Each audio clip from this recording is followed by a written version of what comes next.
On the night of October 1st, 1999, a 75-year-old man named Steve Beard sat on the patio of his mansion in Austin, Texas, sipping on a cocktail.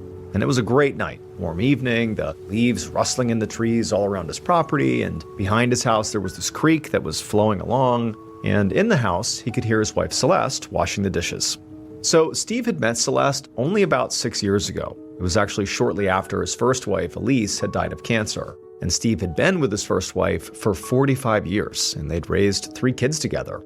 And he'd just been totally lost after she had passed away. And really, after she had died, he had spent a lot of nights just sitting alone at the Austin Country Club, where actually Celeste had been working as a waitress. Celeste was only 30 years old at the time, which meant she was almost 40 years younger than Steve. But there had been an immediate spark between them, and they got married just over a year later. Now, some of Steve's friends and family had immediately assumed that, given this age gap, that Celeste was simply after Steve for his money.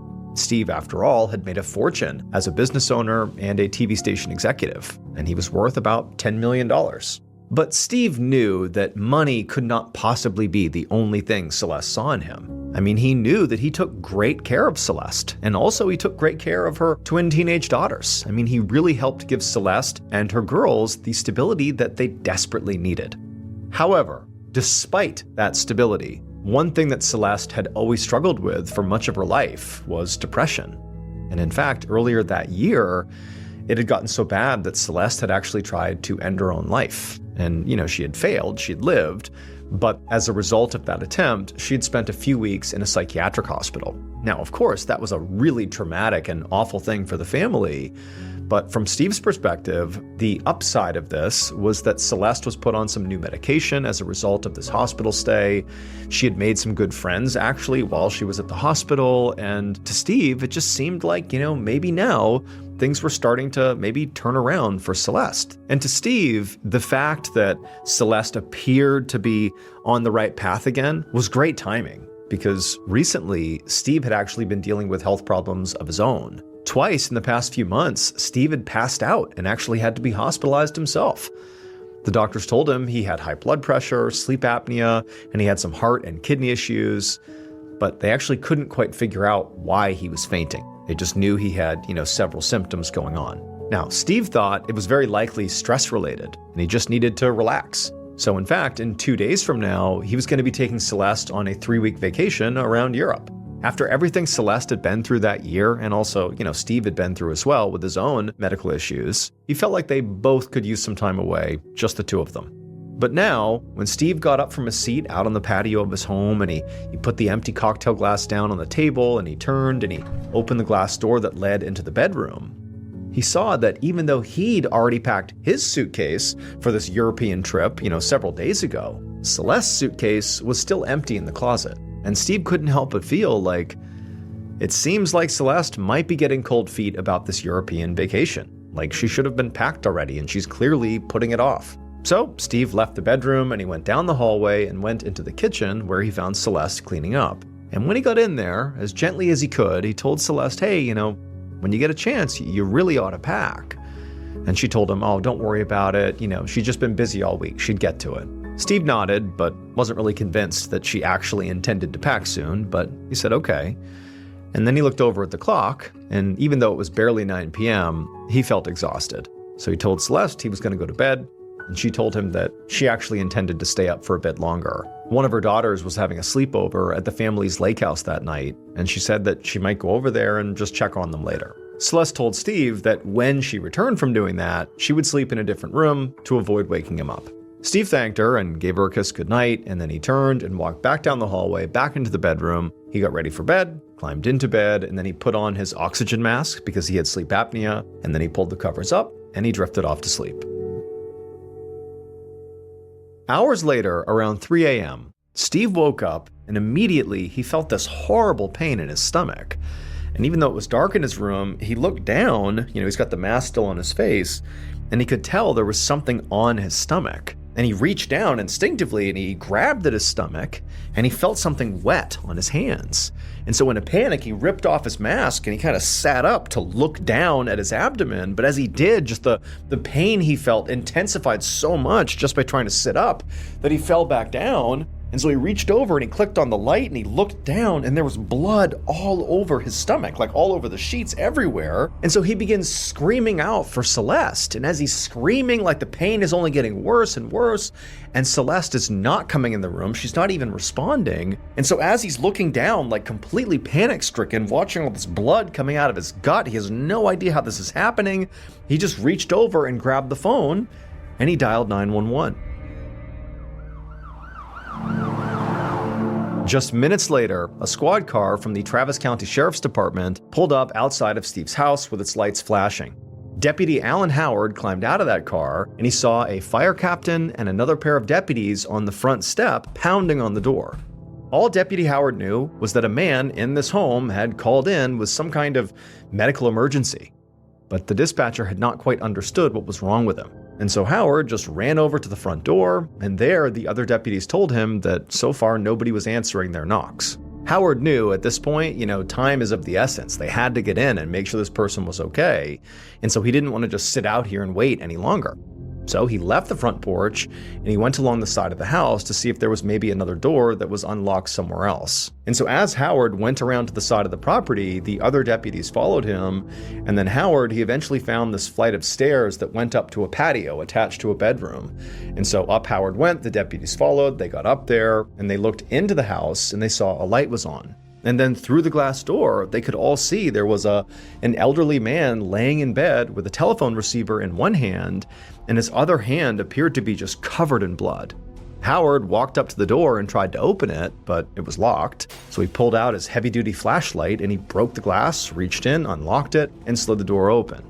Then Howard ran into the bedroom, and when he got right next to the bed, he looked at this man who was still conscious, but he had a gaping hole in his stomach, like his intestines were literally spilling out, and that's why his other hand was so covered in blood. It was like he was trying to hold his intestines inside of himself. Howard asked the guy what happened, and the old man just said he had no idea. He'd just woken up and his guts were coming out. At this point, the fire captain came into the room, and while he knelt down with his first aid kit to try to bandage up this man's wounds, Howard began looking around the bedroom for any clue about what was going on here.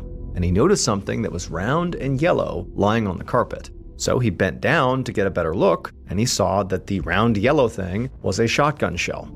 And so at this point, it seemed fairly obvious that this man has been shot in the stomach with a shotgun. But Howard's also realizing that whoever pulled the trigger might still be in the house. So at this point, Howard drew his own weapon and he crept slowly out into the hallway. And as Howard began searching the rest of the house, he didn't find anybody, but what he did find is there were lots of other entry points into the home, lots of doors and windows. And eventually, when he found his way into the living room, he saw there was another set of sliding glass doors, and he walked right up to it and he found they were unlocked. Howard also saw that a table lamp in this living room was overturned, suggesting that somebody might have knocked it over while coming in or out of the house. And so Howard continued searching the living room, and then he found his way into the dining room, and then the kitchen, and then he went down a hallway into another wing of the house, and there he opened another door to a bedroom, and he found there was a woman inside, sleeping in her bed, totally sound asleep. At this point, Howard lowered the weapon and he flipped on a light, and the woman immediately startled awake. And she was about to ask, what's going on here? But Howard just stopped her and he told her that he was with the sheriff's department and they were here responding to a 911 call. And he told her that the man in the other room was very badly injured and he had called 911. And so the woman, as she's processing what she's being told, she began sobbing hysterically and then just begged Howard not to let her husband die. And then a second later, in the midst of all this chaos, this teenage girl comes running in the room and goes right to the woman, and she grabs her the way a child would grab their mother, and they're sort of holding each other, and Deputy Howard, he's looking for potentially a shooter in the house. But just from the looks of it, it appeared very much like this is a woman who's very shocked, very shaken up by this. The girl, the teenager as well, appears equally shocked. But just to be sure, Howard asked this woman to identify herself, and through tears, she would say that her name was Celeste Beard, and that very likely the victim here, the person you're talking about, the man, is her husband, Stephen Beard. And then she also said that the teenage girl was her daughter. And so now, Howard, feeling pretty confident that these are just victims, he told them to just stay put, that he was going to search the rest of the house and just make sure that the house was safe. And so Howard, he leaves the room, he can still hear them crying behind him, and he searches the rest of the house. Huge house, but he searches every room. And there's nobody there. And so it appeared that whoever had shot Steve was gone.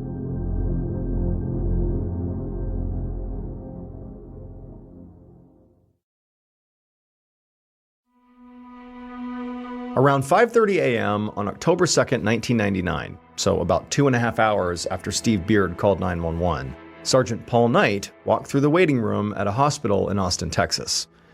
Knight was a criminal investigator for the Travis County Sheriff's Department, and he'd been called in to lead the investigation into this shooting. Knight stopped at the front desk and he spoke to a nurse, who told him that Steve Beard was in critical condition, so questioning him would not be possible right now.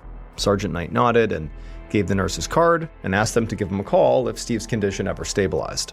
As Knight turned to leave, he quickly scanned the waiting room, and he saw in the corner there was a deputy speaking to a woman who appeared to be in her 30s, as well as a teenage girl. The deputy waved to Knight and called him over, and so Knight went over and he introduced himself.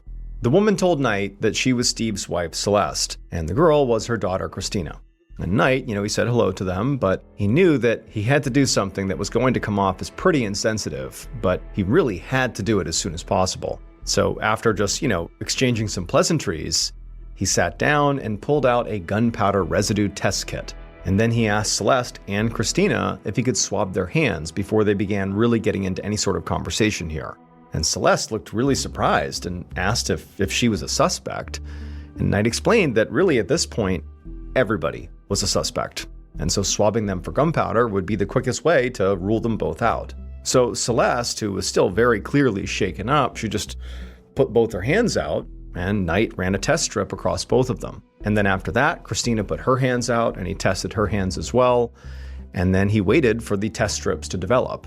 And about a minute later, he confirmed that they were both negative, meaning neither of them had fired a gun recently. And so with this test out of the way, Knight's entire demeanor sort of softened, and he asked Celeste to just walk him through what had happened that night.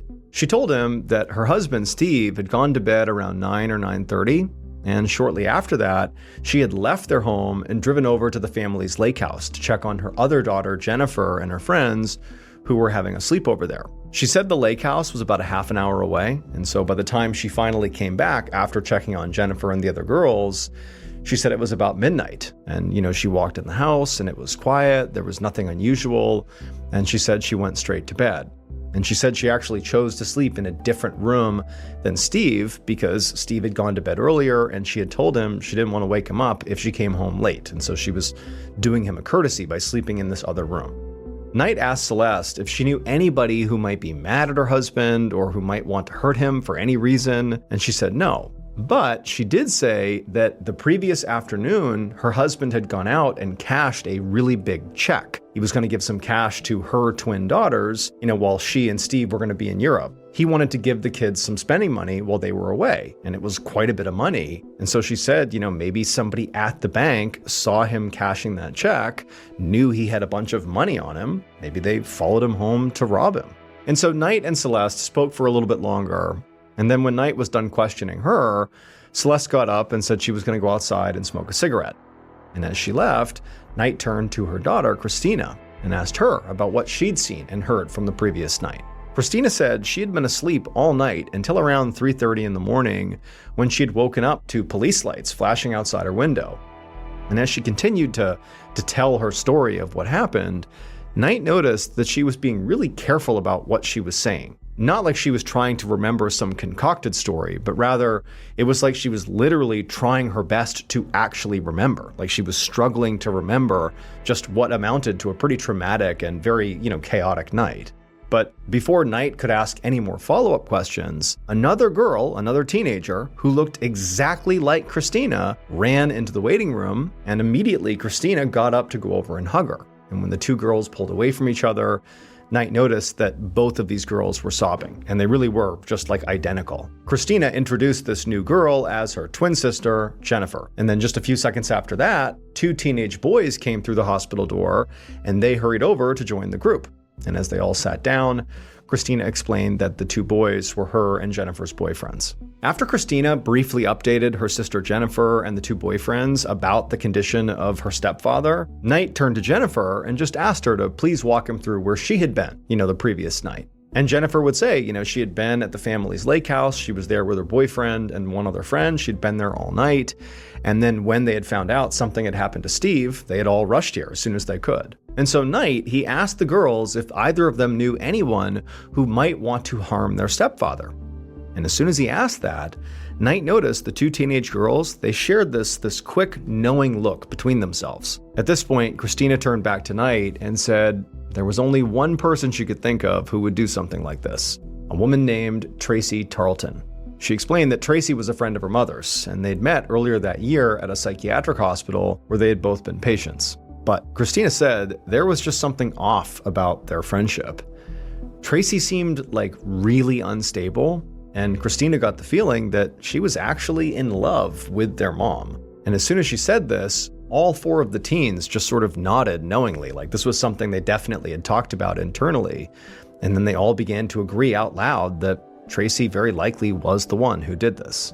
And then a minute later, a fifth teenager came running into the hospital and they joined the group, and Jennifer introduced her as another friend. Her name was Amy Cozart, and she had been the other friend sleeping over at the lake house that night. And Amy, who literally had just joined and heard, no context to this point about anything the other teenagers had said, when she was asked pretty much right away by Knight if she knew of anyone who might have wanted to hurt Steve, she didn't hesitate. She just said, "Oh, Tracy Tarleton."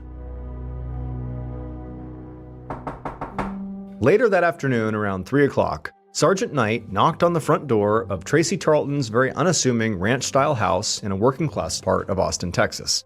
While running a check on Tracy to confirm her address, he'd also discovered that she had a weapons permit for a 20-gauge shotgun, the same caliber as the casing that was found inside the crime scene. Tracy answered the door pretty much right away, as if she had been waiting for someone to come by. And Knight, after introducing himself, told her that Steve Beard had been shot. And when he said this, he didn't notice any shock on Tracy's face. Instead, Tracy actually looked scared. Knight asked Tracy if she had any idea who might have shot Steve. And she said no, but then she asked if she needed a lawyer. And Knight said, "Well, that's up to you." And then before she could really react to that, he asked her if he could come inside. And Tracy just sort of turned and let him into the living room. Knight walked in, he sat down, and he just continued talking to Tracy. And so he asked her about her relationship with Celeste. And she said that yes, they had met at a psychiatric hospital when they were both being treated earlier that year for suicide attempts. And then, sort of unannounced, she told the detective that at first, when she had met Celeste, her feelings towards Celeste had not been platonic. They had been romantic. She had been interested in Celeste as a partner. But she then quickly clarified and said that was in the past and that now they really were just friends. And so Knight took stock of this and didn't really ask too many follow-up questions on their relationship. And instead, he just said, "Okay, well, where were you the night before?" And Tracy said she had been here at her house the whole time. She said that she had ordered pizza and she'd had a few beers and then had just gone to bed. Knight asked her if she owned a gun. And Tracy said yes, but she only used it for skeet shooting. Knight asked if he could see her gun. And so Tracy got up and she walked over and opened up a closet and she pulled out a shotgun in a zippered case. Knight asked her if he could take her gun down to the ballistics department, and Tracy definitely hesitated for a moment, but then she was like, "Sure." Later that same day, Sergeant Knight walked through the crime scene at the Beard Mansion, looking for any clues that the investigators might have missed during the initial search. Celeste's twin daughters, Christina and Jennifer, had actually come with him to help point out anything that could be out of place that he wouldn't necessarily notice. Inside of Steve's bedroom, Knight saw that some of the drawers and closets had been left open, as if they had been ransacked by a burglar. But something about the whole scene just didn't seem right. The drawers, they didn't appear to have been ripped open as if somebody was in a rush. They had been pulled out really carefully, and inside the drawer, things were basically pretty neat. And so tonight, this didn't really appear to be a burglary. He suspected that someone might have staged the crime scene to appear to be a burglary to throw off the investigation. However, just for good measure, he asked the twin girls to look through all of these open drawers and closets to see if you can identify anything that was missing. And so the girls began looking around, and eventually Christina said that she couldn't find Stephen's watch or his sapphire ring. Now, on the one hand, this might give credit to the idea that this really was a burglary gone wrong, that Steve was just sort of in the wrong place at the wrong time and got shot by the burglar. But tonight, this development that these two small items were gone actually only seemed to confirm the idea that this was not a burglary gone wrong, because this whole house was chock full of nice jewelry and antiques. There's so many other things in the house that could have been taken that were obvious that were not taken. And so Knight, he left the bedroom, walked down the hallway, and went into the living room. And there he's looking around at all this obviously very expensive furniture and vases and paintings and all this stuff that's super valuable all over the place. He began to consider another possibility, that maybe somebody in the family had killed Steve for the inheritance. I mean, this guy clearly is loaded. Now, Knight didn't know what Steve's will said yet, but he knew that along with his 2 stepdaughters, he had 3 adult children from his first marriage, and all of them very likely stood to inherit millions of dollars when he died. And then there was Steve's wife, Celeste, who was less than half his age. It was hard not to wonder if she'd simply married him for his money. And so it wasn't really a far cry to wonder if maybe she had been involved in the shooting, because if he dies, maybe she'd get all of his money. And so as Knight was thinking about this and wandering back down the hallway, he noticed a trap door in the ceiling that led to an attic that he hadn't noticed before. So, curious, he reached up and pulled open the door, and then he climbed up the ladder that came down, and before long he was in the attic. And up in the attic, he saw there was a box lying on the floor just a few feet away, and, where everything else in the attic had been totally covered in dust and cobwebs, this box was not. It was perfectly clean, as if it had only been put up here pretty recently. So he grabbed the box and he opened the lid up, and inside was a 20-gauge shotgun. Knight knew this could be extremely important to this case, so he immediately packaged up the box, picked it up, and he carried it down the ladder back down to the main floor. And when he got down there, he saw one of the twin girls, Jennifer, staring at him looking really nervous. She rushed to explain that that shotgun she had purchased as an anniversary gift for her boyfriend, and she was just keeping it up there out of sight until it was time to give it to him. She swore the gun had never been fired, and she had not even taken it out of the box yet. Now, Knight heard what she said, but he held on to the box because he still was going to bring it back to the ballistics department right away to have it tested. I mean, it seemed very odd to him that Jennifer hadn't mentioned until now that there was a gun in the house, and that it just happened to be the exact same gun, same caliber, as the weapon that was used to shoot Steve. Now, Jennifer did have an alibi. She had been at the lake house at that sleepover 30 miles away on the night of Steve's shooting. But her sister, Christina, had been home the whole night, and Knight had to wonder if maybe the 2 sisters had plotted together to kill their stepfather, maybe for his money. After all, it just seemed weirdly convenient that Jennifer, Christina, their boyfriends, their other friend Amy, had all, without any hesitation, named Tracy Tarleton as the suspect. It just seemed like something here was not quite adding up.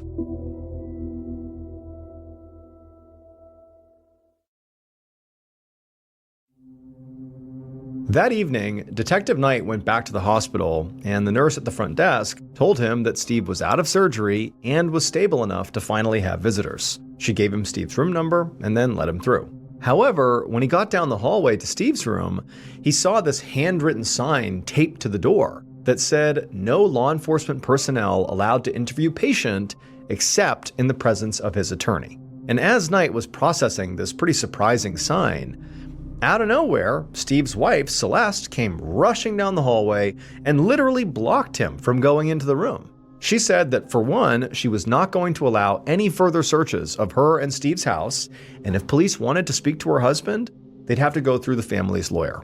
And Knight, he was stunned by this, because in all his years on the force, he had never seen a victim hire a defense attorney. And then more than that, Knight wasn't even sure if Steve was the one who made this decision. Steve was stable now, but he really had no idea if he was actually conscious. Was it Steve who decided to put up this roadblock? Or was it Celeste? So at this point, Knight really didn't know what he was legally allowed to do here. And so, using an abundance of caution, he just turned around and left, at least for now. And as he, walked out of the hospital, He tried to make sense of why Celeste was suddenly being so defensive. Even if she was not the one who made this decision, the way she had just treated him in the hallway was just very aggressive. And then he began to wonder if maybe she had heard about the gun that he had found in their attic and was now trying to just protect her daughters. Or maybe she was trying to protect herself. On the afternoon of October 7th, so 5 days after Steve Beard was shot, Sergeant Paul Knight looked through a folder of interview notes at his desk. By this point, he'd spoken to all 3 of Steve's own children, his adult children, but they were all ruled out as suspects because they all lived hours away and had solid alibis. When Knight had asked one of Steve's sons if he knew who might have done this, he had told the detective to look into Celeste. After all, pretty much they all thought she was in this marriage for money to begin with. But, Knight had tested Celeste for gunshot residue right after the shooting, so he knew she literally could not have been the one who pulled the trigger. And so at this point, to Knight, it just sort of felt like the entire family was just pointing fingers at each other. But at the same time, Knight did feel like at least one family member on some side of the family was likely involved in the shooting. There was just frankly too much money at stake here. In particular, it was definitely suspicious that Celeste's daughter, Jennifer, had a 20-gauge shotgun in the attic. And on top of that she and her twin sister Christina and all of their friends had immediately pointed the finger at Tracy Tarleton. And then as for Tracy, she did have a pretty weak alibi and she did own a 20-gauge shotgun. But despite that, she had absolutely no history of doing anything violent like this. And she was remarkably cooperative and had even handed over her shotgun for analysis without really any fight at all. And so at this point, Knight knew he really just needed to speak directly to Steve. But the family's attorney was preventing the police from seeing him. And Knight wasn't sure how stable his condition was, or really how much longer he would even be alive for. So this was a very tenuous situation. But just then, Knight noticed something out of the corner of his eye. And he looked up, and he saw there was another detective in the doorway of his office, just sort of leaning there with a big smile on their face. Knight asked them what was going on, and the detective walked over and handed him a manila folder. And he told him this was a forensics report they had just gotten back. A piece of evidence that had been found at the crime scene may have just cracked the entire case.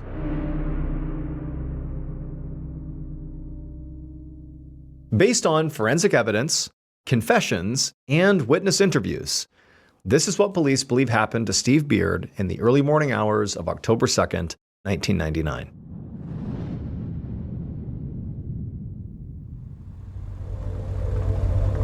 Around 2:30 a.m., the killer turned off their headlights as they drove toward the Beard mansion. They parked at the back entrance to the property, far away from the house, so the noise of their engine wouldn't wake anybody up inside. They got out of the car, slung a shotgun over their shoulder, and began walking through the trees towards the mansion. And as the patio came into view, they stopped. They felt sick, and they actually didn't want to go through with this, but they had made a promise. They had to do it. So they swallowed their fear and continued walking towards the mansion. And when they got right to the steps that would lead up to the patio, they went to the right and they walked to a separate door that led into the living room. That glass door was unlocked, so they opened it up, they stepped inside, and then once inside, they navigated their way to the main bedroom. And when they went inside the main bedroom, they found Steve asleep in his bed. The killer walked to the foot of the bed and just stared at Steve for a second. And then, when they were ready, they raised the shotgun in their shaking hands, and they pulled the trigger. And the blast was deafening. Blood began pouring out of Steve's abdomen immediately. The killer reflexively racked the shotgun, ejecting the shotgun shell, getting ready to fire a second time if need be. But then, Steve, he began fumbling for the nightstand, like he was maybe reaching for a weapon of his own. And the killer, at this point, they're reaching down on the ground, trying to find the spent shotgun shell to take that with them. But they're so scared that Steve's about to shoot them. And so they just abandon the shotgun shell. And then with their shotgun, the killer runs out of the bedroom, down the hallway, back out through the living room, back out the same door they came in, knocking that lamp over in the process. They shut the doors behind them and ran to their car. And from there, they drove to a safe location where they washed their hands, they threw their clothes into the washer, and then they very thoroughly cleaned their shotgun. And then after it was pristine again, they put the shotgun back into storage. The killer was in fact Tracy Tarleton. Celeste's friend from the hospital, who all the kids had said she's the one who did this. Well, it was her. The shell that was found on Steve's floor came back from ballistics as an exact match for Tracy's shotgun. And so she was arrested on October 8th, less than a week after the shooting. And then after she was arrested, she confessed to the killing and said that ultimately she had killed Steve because she was in love with Celeste and she wanted Celeste all to herself. However, a few months later, in January of 2000, Steve actually died from his injuries. And after that, a new story began to emerge. It turned out that Tracy's love for Celeste was not one-sided. The two women had been having a full-blown affair for months before the murder. In fact, Celeste had begun secretly slipping Everclear into Steve's cocktails, which is more than twice as strong as the vodka that Steve thought he was drinking. And so basically, Celeste would get Steve really, really drunk and get him to pass out. And then once he would pass out, Celeste would go sneak off and spend the night with Tracy. According to Tracy, Celeste had asked her to kill Steve so they could be together. And so for the first few months after Tracy's arrest, Tracy kept her mouth shut about Celeste's involvement. But then 5 months after Steve died, Celeste got remarried to a man that she had just met. And that's when Tracy realized that Celeste was not really in love with her. She had been using her to get rid of Steve so she could inherit all his money.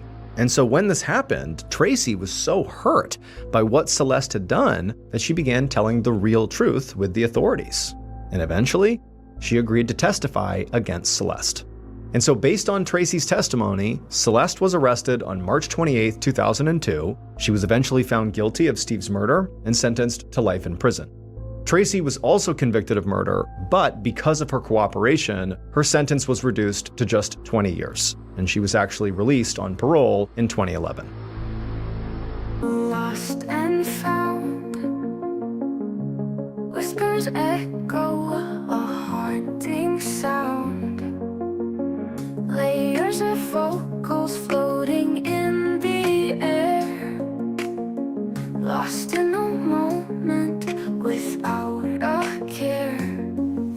Melodic waves of emotion, experimental set with devotion. Classic crossover of styles untold. In this indie rock world we won't grow old.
A quick note about our stories: they are all based on true events, but we sometimes use pseudonyms to protect the people involved, and some details are fictionalized for dramatic purposes.